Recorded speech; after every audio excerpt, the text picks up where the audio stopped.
Hello, mic check 1, 2, 3. Testingin natin kung ngayon.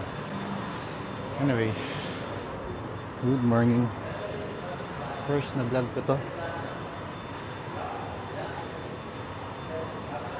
Hindi siya nagpa-follow. Anyway, mamaya na lang. Aralin ko paano follow. Alas 8 ng umaga dito ngayon. Sabi daw gumawa daw ng hook. So ano yung hook ko? Kasi tayo ng mga gusto nyo ba na ako'y makilala nyo? Gusto nyo ba na ako'y makilala nyo? Panoorin nyo tong video na to. Gusto nyo bang malaman ko anong ginagawa ko? Panoorin nyo tong video na to. Ano ba yun? Gusto nyo bang makilala kung sino ako?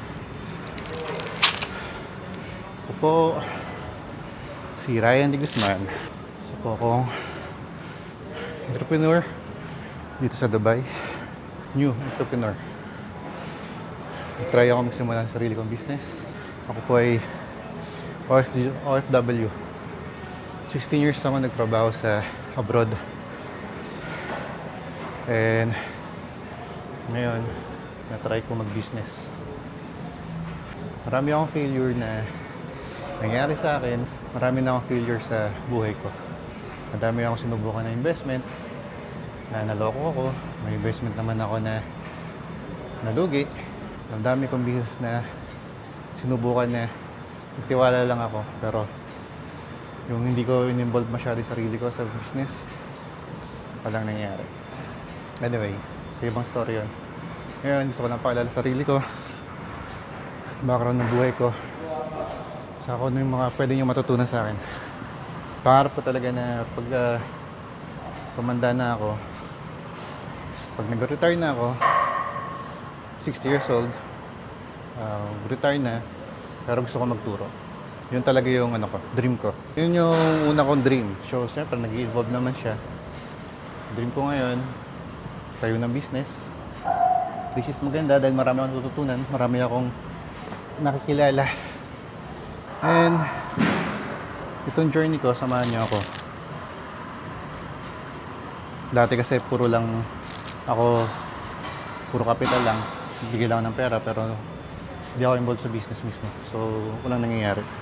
Ngayon, sinabi ko sa sarili ko, kailangan ako na mismo maghawak ng sarili kong business.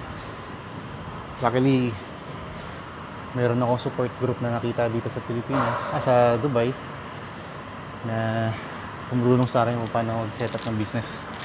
Follow nyo tong YouTube channel ko. Sama-sama tayo na matuto. Alam kong itong dadaan ng business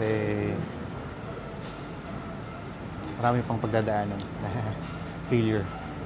Hindi handa naman ako. Dahil doon ako natututo masabi. Tandaan nyo, pag nag-fail kayo, mas marami kayong natututunan.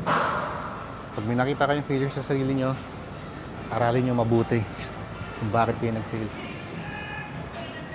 Kasi yun yung take nyo sa failure, yung matuto.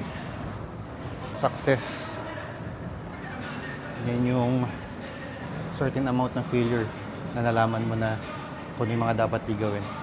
Kaya ka magiging successful. Kaya huwag kayong matatakot mag-fail. Progress yan. Process yan. Kasama yan sa success. Yung mga next generation nating mga Pilipino, gusto ko matuto kayo sa mga tulad ko, sa generation ko. Ito na rin siguro yung way ng pagpapas ng baton. Maybe too early for me, 40 pa lang ako. But nag-start na ako. Ito na yung journey ko na nag-shift ako from employee mindset to employer mindset. So yeah, first journey ko to. Ito yung debut vlog ko. Weekly, may asahan kayong video sa akin. Mas marami kayong matutunan. And marami rin ako matututunan dahil nakikita nyo naman, hindi pa ako ganun ka-confident magsalita. Kung napanood nyo na to, kung tumagal kayo ng ganito katagal, so marami kayong matututunan. Sama-sama tayo. Salamat and follow nyo ako ha.